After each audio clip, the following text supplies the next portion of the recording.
नमस्ते. Hello everyone. सगळ्यांना नमस्कार पुन्हा एकदा. जर का तुम्ही आजचा व्हिडिओ हा स्किप केला तर कदाचित काहीतरी इम्पॉर्टंट गोष्ट तुम्ही मिस कराल. जर तुम्ही पेरेंट असाल, जर तुम्ही टीचर असाल. जर टीचर असाल तर नक्कीच तुम्हाला ही गोष्ट पीटीएम मध्ये कामाला येणार आहे. आणि जर पेरेंट असाल आणि तुम्हाला खरंच असं वाटत असेल की माझा मुलगा हुशार व्हावा किंवा माझी मुलगी खूप हुशार व्हावी, कॉन्फिडंट व्हावी आणि आयुष्यामध्ये मोठं काहीतरी पुढे तिचं फ्युचर असावं, तर हा व्हिडिओ नक्कीच तुमच्यासाठी आहे.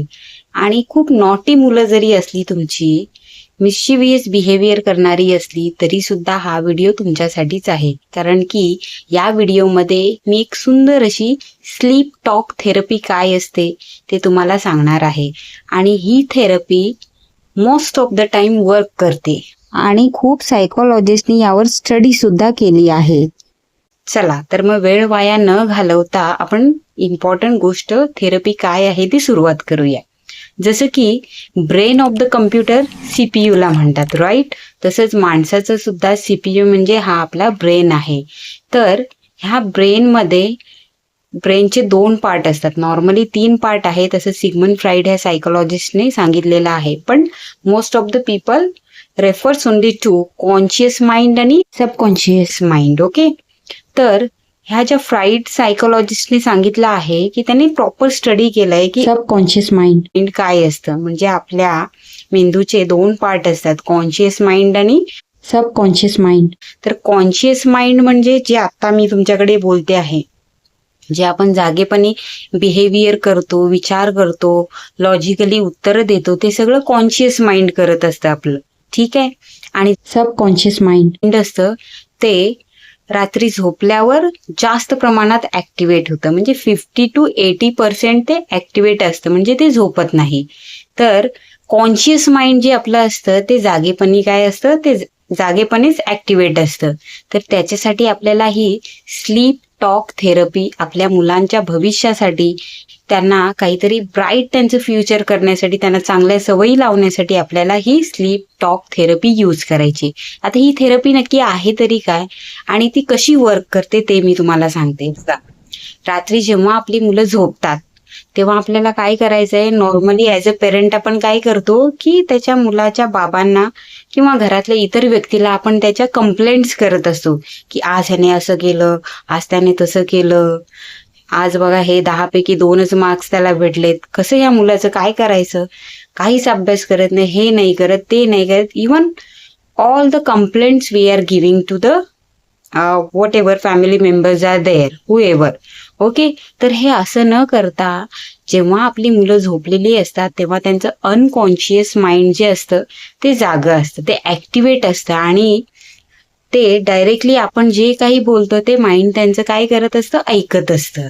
तर त्यासाठी आपल्याला काय करायचंय, ह्या स्लीप टॉक थेरपीनुसार आपल्याला खूप केअरफुली काय करायचे, फक्त पॉझिटिव्ह वर्ड्स, पॉझिटिव्ह सेंटेन्सेस त्यांच्या कानावर पडतील अशाच गोष्टी आपल्याला काय करायच्या आहेत, बोलायच्या आहेत. फॉर एक्झाम्पल की आपला मुलगा खूप हुशार आहे, थोडीशी त्यांनी मेहनत केली तर तो आणखी हुशार होईल, त्याच्या सगळ्या सवयी चांगल्या आहेत, ह्यावेळेस त्याला खूप चांगले मार्क्स मिळतील, तो सगळ्यांशी प्रेमाने वागतो, सगळ्यांना रिस्पेक्ट देतो आणि त्याच्यामध्ये खूप स्ट्रेंथ आहे, तो खूप चांगलं काही करू शकतो, त्याची ड्रॉइंग सुद्धा खूप चांगली आहे आणि हळूहळू तो ग्रो करतोय, तो नवीन गोष्टी शिकण्याचा प्रयत्न करतोय. ह्या अशा छोट्या छोट्या गोष्टी आपल्याला काय करायच्या आहेत, रात्री मुलगा जेव्हा आपला झोपतो किंवा मुलगी आपली झोपते त्यावेळेस आपण काय करायचे, त्याच्या कानावर घालायचे आहेत. जनरल टॉक करायचंय, बट याच्यामध्ये कोणताही निगेटिव्ह वर्ड यूज करायचा नाही. कारण की काय होतं, फॉर एक्झाम्पल मी तुम्हाला आता देते बघा. कॉन्शियस माइंड आपला जो असतो, जो जागेपणी ऍक्टिव्हेट असतो, जसं की आता आपण बोलते आपला आता कॉन्शियस माइंड काम करत आहे. म्हणजे फॉर एक्झाम्पल बघा, जेव्हा आपण सायकल शिकत असतो, सायकल चालवायला, तर सुरुवातीला आपण विचार करतो की मला खरंच जमेल का, मी खाली पडेन की काय, मला बॅलन्स येईल की काय. म्हणजे सुरुवातीचे आपलं आठवडाभर म्हणा किंवा 2 आठवडे आपले त्याच्यामध्ये जातात सायकल शिकण्यामध्ये. पण जेव्हा आपल्याला ती सवय लागते हळूहळू, तेव्हा ती गोष्ट आपल्या सबकॉन्शियस माइंडमध्ये फिट होते आणि मग नेक्स्ट टाइम जेव्हा तुम्हाला सायकल चालवायला शिकता तेव्हा जेव्हा तुम्ही बघितली जरी सायकल तरी जाऊन डायरेक्टली त्याच्यावर बसून तुम्हाला माहित असतं की मी आता हे चालवू शकते किंवा मी हे चालवू शकतो. तर अशा प्रकारे आपल्याला काय होतं ते सबकॉन्शियस माइंडमध्ये आपल्या फिट झालेलं असतं आणि त्याच्यामुळे आपल्याला ते काहीही विचार न करता डायरेक्टली आपण काय करतो ती सायकल चालवायला सुरुवात करतो. का? कारण ते सबकॉन्शियस माइंडला कळलेलं असतं की ही गोष्ट मला येतेच. कळलं?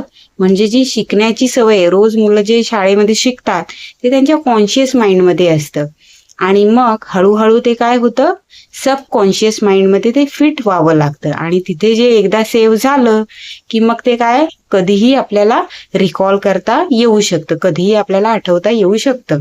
त्याच्यासाठीच आपल्याला काय करायचं आहे की रिपिटेशन सुद्धा करायचं आहे.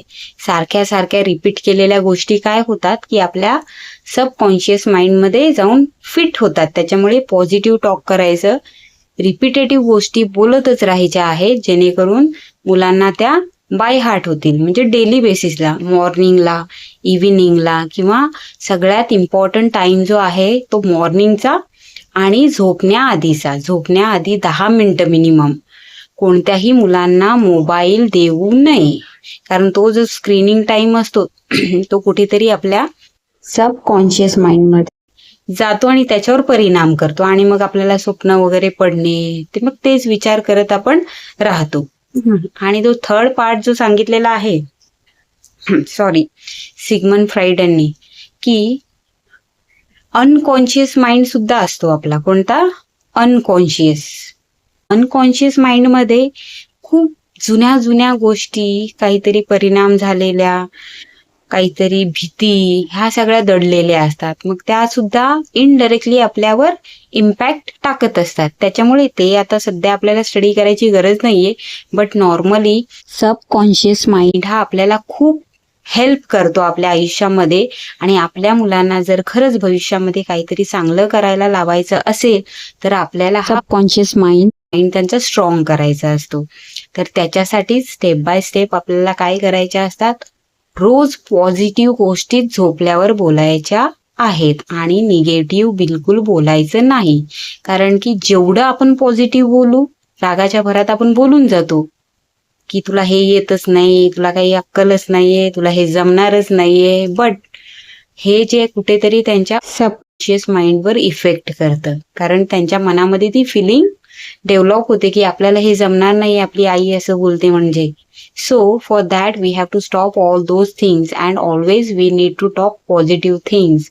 कोणाशी कम्पेअर न करता आपण फक्त आपल्या मुलाचं भविष्य कसं घडवायचं आहे त्याच्यासाठी आपल्याला वर्क करायचं आहे आणि त्याच्यासाठीच आपण काय करायचंय, डेली जेवढ्या तुम्हाला पॉझिटिव्ह गोष्टी बोलता येतील तुमच्या मुलाच्या विषयी तेवढ्या तुम्ही रात्री झोपल्यावर बोलायच्या आहेत. तर जर तुम्ही निगेटिव्ह बोलत असाल, त्यांच्या कंप्लेंट्स करत असाल झोपल्यानंतर, तर ते आजच तुम्हाला थांबवायचं आहे आणि सगळ्यांनी मिळून आपल्याला सबकॉन्शियस माइंड मुलांचा डेव्हलप करायचा आहे. म्हणजे सबकॉन्शियस माइंडमध्ये आपण काय काय साठवून ठेवतो, तर आपले हॅबिट्स रिकॉल करण्यासाठी हेल्प होते, कॉन्फिडन्स वाढतो, बिलीफ स्ट्रॉंग होतात, याच्यासाठी आपल्याला सबकॉन्शियस माइंड हेल्प करतो. व्हिडिओ जर तुम्हाला आवडला असेल तर नक्की लाईक करा आणि जे गरजू मुलं आहेत त्यांच्याकडे शेअर करायला विसरू नका. थँक्यू.